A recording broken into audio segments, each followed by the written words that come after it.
আসসালামু আলাইকুম প্রিয় শিক্ষার্থী, আশা করি সবাই ভালো রয়েছে। শিক্ষা মন্ত্রণালয়ের নির্দেশে শহীদ নুরুল হোসেন ডিগ্রি কলেজ আয়োজিত অনলাইন ক্লাসে তোমাদের সবাইকে স্বাগত জানাচ্ছি। আমি সালেহা আক্তার, সমাজকর্ম বিভাগ। আজকে আবারও সমাজকর্ম বিষয়ের উপর আলোচনার উদ্দেশ্যে তোমাদের সামনে হাজির হয়েছি। সমাজকর্ম মানব সভ্যতার শুরু থেকে মানুষ পরের মঙ্গলের জন্য নানা রকম সেবামূলক কাজ করে আসছে। পারস্পরিক সহানুভূতি, সহমর্মিতা, ধর্মীয় অনুশাসন ও মূল্যবোধে উদ্বুদ্ধ হয়ে এসব সেবামূলক কার্যক্রম সম্পাদিত হতো। তখনকার সেই সময়ে সমাজকর্ম সম্পর্কে স্পষ্ট ধারণা ছিল না বললেই চলে। তবে মানুষ একে অপরের সাহায্য সহযোগিতাটাকেই সমাজকর্ম বলে মনে করত। মূলত এরকম সাহায্য সহযোগিতা ও কল্যাণমূলক প্রচেষ্টা থেকেই সমাজকর্মের যাত্রা শুরু। পরিবর্তিত সামাজিক অবস্থার সাথে সামঞ্জস্য রেখে বিভিন্ন পর্যায় অতিক্রম করে, বিভিন্ন স্তর অতিক্রম করে আধুনিক বিজ্ঞানসম্মত ও সুসংগঠিত সমাজকর্মের সূত্রপাত ঘটে। আর এই সমাজকর্মের সূত্রপাত প্রথমে ঘটে ইংল্যান্ডে, যার পূর্ণতা প্রাপ্তি হয় আমেরিকায়। মানব সমাজকর্মকে আমরা তাহলে বলতে পারি হচ্ছে সমাজকর্ম হলো বৈজ্ঞানিক পদ্ধতি নির্ভর ব্যবহারিক সামাজিক বিজ্ঞান ও সাহায্যকারী পেশা। বৈজ্ঞানিক ব্যবহারিক ভিত্তিক একটি বিজ্ঞান ও সাহায্যকারী পেশা যা ব্যক্তি দল সমষ্টি, এই ব্যক্তি দল সমষ্টি কারা? এই ব্যক্তি দল সমষ্টি হচ্ছে সমস্যাগ্রস্ত ব্যক্তি দল সমষ্টিকে বোঝানো হয়েছে, যা ব্যক্তি দল সমষ্টির বিভিন্ন সমস্যার সুষ্ঠু সমাধান ও উন্নয়নে সহায়তা করে থাকে। সমাজকর্ম সম্পর্কে একক কোনো গ্রহণযোগ্য সংজ্ঞা নেই, তবে সর্বজন গ্রহণযোগ্য সংজ্ঞা দিয়েছেন W.A. ফ্রিডল্যান্ডার। তার ইন্ট্রোডাকশন টু সোশ্যাল ওয়েলফেয়ার গ্রন্থে সমাজকর্মের সংজ্ঞায় বলেন, সমাজকর্ম হচ্ছে বৈজ্ঞানিক জ্ঞান ও মানব সম্পর্ক বিষয়ক দক্ষতার উপর ভিত্তিশীল এমন এক পেশাদার সেবা কর্ম যা সমস্যাগ্রস্ত ব্যক্তি দল সমষ্টি সামাজিক ও ব্যক্তিগত সন্তুষ্টি ও স্বাধীনতা লাভে সহায়তা করে। তাহলে এই সংজ্ঞায় মানবিক সম্পর্ক এবং বৈজ্ঞানিক জ্ঞানের উপর বিশেষভাবে গুরুত্ব দেওয়া হয়েছে। তোমরা W.A. ফ্রিডল্যান্ডারের এই সংজ্ঞাটি মুখস্থ করে ফেলবা। W.A. ফ্রিডল্যান্ডারের এই সংজ্ঞাটি আরো 10টি ভাষা, তার বইয়ের নাম বললাম ইন্ট্রোডাকশন টু সোশ্যাল ওয়েলফেয়ার। তার এই বইটি 10টি ভাষায় অনুদিত হয়েছে। W.A. ফ্রিডল্যান্ডার ছাড়াও আরো মনীষী এবং বিভিন্ন প্রতিষ্ঠান এই সমাজকর্মের সম্পর্কে বলেছেন বা সমাজকর্মকে সংজ্ঞায়িত করেছেন। যেমন এমজি থ্যাকারি এবং স্মিথ মোর সমাজকর্মকে একই সাথে বিজ্ঞান, কলা, পেশা হিসেবে আখ্যায়িত করেছেন। তারপরে এমজি থ্যাকারি সমাজকর্মকে একটি বহুমুখী পেশা হিসেবে আখ্যায়িত করেছেন। তারপরে NASW সমাজকর্মকে একটি পেশাদার কার্যক্রম হিসেবে সংজ্ঞায়িত করেছেন। NASW যেটা জাতীয় সমাজকর্মী সমিতি, যেটা সমাজকর্মী পেশার মান উন্নয়ন এবং সমাজকর্মীর স্বার্থ সংরক্ষণে সারা বিশ্বে বিভিন্ন শাখার মাধ্যমে কাজ করে যাচ্ছে।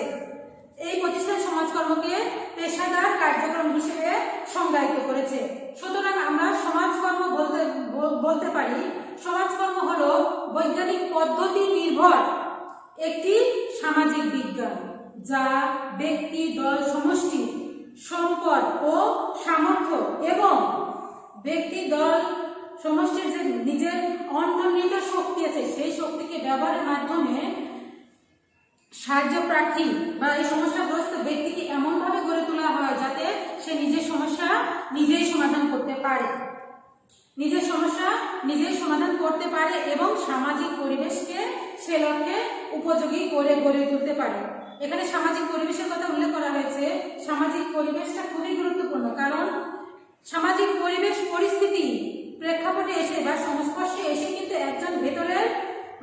একজন মানুষের ভিতরের যে সুপ্ত প্রতিভা অন্তর্নিহিত শক্তি থাকে সেটার প্রকাশ ঘটে। কেননা আমার সমাজকর্ম বিশ্বাস করে প্রত্যেক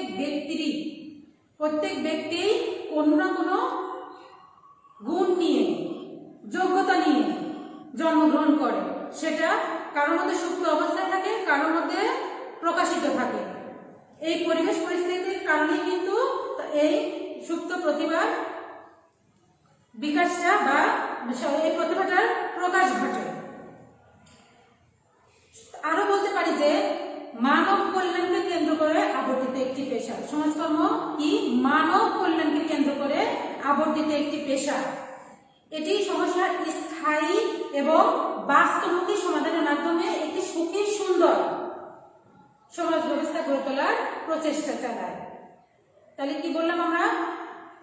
একটি সুখী সুন্দর সমাজ ব্যবস্থা গড়ে তুলতে প্রচেষ্টা চালায় এই সমস্যার স্থায়ী ও বাস্তবমুখী সমাধানের মাধ্যমে। এটি ব্যক্তি বলতে একটি সমস্যাগ্রস্ত ব্যক্তিকে বোঝানো হয়েছে। এই সমস্যাগ্রস্ত ব্যক্তিকে আত্মনির্ভরশীল এবং দক্ষ মানব সম্পদ রূপে গড়ে তোলে, যা সমাজকর্মের অন্যতম গুরুত্বপূর্ণ লক্ষ্য। সমাজকর্মের আরো একটি গুরুত্বপূর্ণ লক্ষ্য হচ্ছে সমস্যাগ্রস্ত ব্যক্তিকে, এটি সমস্যাগ্রস্ত ব্যক্তির সামাজিক ভূমিকা পালন ক্ষমতার উন্নয়ন, সংরক্ষণ এবং পুনরুদ্ধার করে থাকে। সামাজিক ভূমিকা পালন ক্ষমতার সংরক্ষণ, উন্নয়ন ও পুনরুদ্ধার করে থাকে, যেটা সমাজকর্মের অন্যতম একটি গুরুত্বপূর্ণ লক্ষ্য। এরপরে আমরা যাব সমাজকর্মের বৈশিষ্ট্যে। তার আগে বৈশিষ্ট্য আলোচনার পূর্বে আমরা এখানে সমাজকর্মীকে একটু বোর্ডে খেয়াল করি। সমাজকর্মী হচ্ছে সেই ব্যক্তি যে সমাজকর্মকে পেশা হিসেবে গ্রহণ করে। সমাজকর্মের উপর প্রাতিষ্ঠানিক ডিগ্রি নেওয়ার পর এই পেশায় তাকে নিয়োজিত হতে হবে এবং প্রশিক্ষণ গ্রহণ করতে হবে। প্রশিক্ষণ নিয়ে দক্ষ ব্যক্তি হিসেবে যখন একজন ব্যক্তি সমাজকর্ম পেশায় নিয়োজিত হবে তখন তাকে আমরা বলবো কি সমাজকর্মী, যে এই সমস্যাগ্রস্ত ব্যক্তিদের নিয়ে কাজ করবে একটি প্রতিষ্ঠানে নিয়োজিত হয়ে। তারপরে আমরা আসবো কি সাহায্যার্থীকে আমরা বলবো সমস্যাগ্রস্ত ব্যক্তি। সমস্যাগ্রস্ত ব্যক্তি হচ্ছে সাহায্য প্রার্থী, যাকে আমরা ইংলিশে বলি ক্লায়েন্ট বা মক্কেল বা সাহায্য প্রার্থী বা সমস্যাগ্রস্ত ব্যক্তি। এই চারটি নামই আমরা একজনকেই বোঝাচ্ছি, একটা বিষয় দিয়ে আমরা বোঝাচ্ছি। এরপর আসবো আমরা সমাজকর্মের বৈশিষ্ট্য। সমাজকর্মের এমন কিছু সর্বজন গ্রহণযোগ্য বৈশিষ্ট্য রয়েছে যার মাধ্যমে আমরা সমাজকর্ম সম্পর্কে স্পেসিফিক একটা ধারণা পেতে পারি। এতক্ষণ সমাজকর্ম সম্পর্কে আমরা যে আলোচনা করেছি সেই আলোচনার মধ্যেই মূলত আমাদের সমাজকর্মের বৈশিষ্ট্য নিহিত আছে। এই সমাজকর্মের বৈশিষ্ট্য সম্পর্কে বলতে গেলে প্রথমে আমাদের বলতে হবে এটি একটি মানবিক পেশা বা পাশাপাশি বহুমুখী পেশা। আমরা বলেছি সমাজকর্ম একটি মানবিক ও বহুমুখী পেশা। তারপরে দ্বিতীয় বলতে পারি এটি একটি পদ্ধতিগত সমস্যা সমাধান প্রক্রিয়া। তারপর হচ্ছে মূল্যবোধ নির্দেশিত পেশা। তারপরে আরো বলতে পারি এটা সামগ্রিক দৃষ্টিভঙ্গি। তারপরে আরো বলতে পারি এর রয়েছে একটা পেশাগত সংগঠন। আরো বলতে পারি এর রয়েছে পেশাগত সম্পর্কের উপর গুরুত্ব। তাহলে আমরা দেখি বোর্ডে যে কোথায় বলেছিলাম এটা বহুমুখী মানবিক পেশা। বহুমুখী মানবিক পেশা বলা হয়েছে এই কারণে সমাজকর্ম মানব জীবনের প্রত্যেকটি দিকের প্রতি, মানব জীবনের প্রত্যেকটি উপাদানের প্রতি পুঙ্খানুপুঙ্খ আলোচনার মাধ্যমে সমস্যার সমাধান করে থাকে। এই কারণে বলা হয় এটি একটি বহুমুখী মানবিক পেশা। দ্বিতীয়ত বলা হয়েছে এটা মূল্যবোধ নির্দেশিত পেশা। সমাজকর্ম যেহেতু একটি পেশা, অন্যান্য পেশার মতো সমাজকর্মে রয়েছে সর্বজন গ্রহণযোগ্য কিছু মূল্যবোধ, যে মূল্যবোধ একজন সমাজকর্মীকে মেনে নিয়ে সমাজকর্ম পেশায় নিয়োজিত থাকতে হয় এবং তার পেশাগত দায়িত্ব পালন করতে হয়। এই জন্য বলা হয় যে সমাজকর্ম মূল্যবোধ নির্দেশিত পেশা। তারপরে আমরা বলবো তাত্ত্বিক ও ব্যবহারিক শিক্ষার সমন্বয়। তাত্ত্বিক জ্ঞান কি? তাত্ত্বিক জ্ঞান হচ্ছে এমন জ্ঞান যেটা আমরা বই পড়ে শিখি, মুখস্থ করে শিখি, প্রতিষ্ঠানের মাধ্যমে অর্জন করি, এরকম জ্ঞানকে আমরা বলবো তাত্ত্বিক জ্ঞান। বইয়ের ভাষায় বলবো আমরা পুঁথিগত বিদ্যাটাই হচ্ছে তাত্ত্বিক জ্ঞান। সেই তাত্ত্বিক জ্ঞান এবং ব্যবহারিক শিক্ষা হচ্ছে হাতে কলমে যে প্রশিক্ষণ নিয়ে আমরা যে জ্ঞানটা অর্জন করি সেটা হচ্ছে ব্যবহারিক শিক্ষা। এই সমাজকর্মে তাত্ত্বিক এবং ব্যবহারিক শিক্ষার সমন্বয় রয়েছে। শুধু আমরা প্রাতিষ্ঠানিক ডিগ্রি অর্জন করে শেষ দেই না, অন্যান্য বিজ্ঞানের মতো আমরা শুধু প্রাতিষ্ঠানিক জ্ঞান অর্জন করে আমরা সেখানে থেমে থাকি না। এর পাশাপাশি এই তাত্ত্বিক জ্ঞানটা আমরা মাঠ পর্যায়ে গিয়ে ব্যবহারিক শিক্ষা যেটা বলছি আমরা মাঠ পর্যায়ে গিয়ে ফিল্ড ওয়ার্কের মাধ্যমে সেটা আমরা বাস্তব জীবনে কাজে লাগাই। এজন্য এর একটি অন্যতম গুরুত্বপূর্ণ বৈশিষ্ট্য হচ্ছে তাত্ত্বিক ও ব্যবহারিক শিক্ষার সমন্বয়। তারপরে আছে দেখো পেশাগত সংগঠন। যে কোনো পেশায় টিকে থাকে বা সেই পেশার অস্তিত্ব রক্ষায় কাজ করে হচ্ছে পেশাগত সংগঠন। এই পেশাগত সংগঠন বা প্রতিষ্ঠান, সমাজকর্ম নিয়োজিত সমাজকর্মী ব্যক্তিরা এই পেশাগত সংগঠনের মাধ্যমেই তাদের পেশাগত সকল কর্মকাণ্ড পরিচালনা করে থাকে। তারপরে আছে আরেকটি গুরুত্বপূর্ণ বৈশিষ্ট্য হচ্ছে পেশাগত সম্পর্ক। পেশাগত সম্পর্ক বা র্যাপো, আমাদের সমাজকর্মের ভাষায় এই পেশাগত সম্পর্ককে বলা হয়, ইংরেজিতে বলা হয় র্যাপো। এই পেশাগত সম্পর্কটা সমাজকর্মে খুবই গুরুত্বপূর্ণ।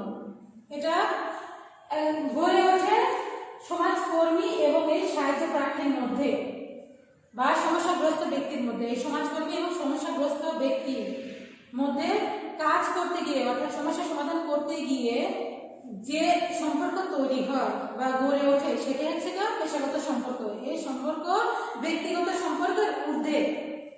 তো সমাজকর্মে সমস্যা সমাধান প্রক্রিয়ায় এই পেশাগত সম্পর্ক খুবই গুরুত্বপূর্ণ।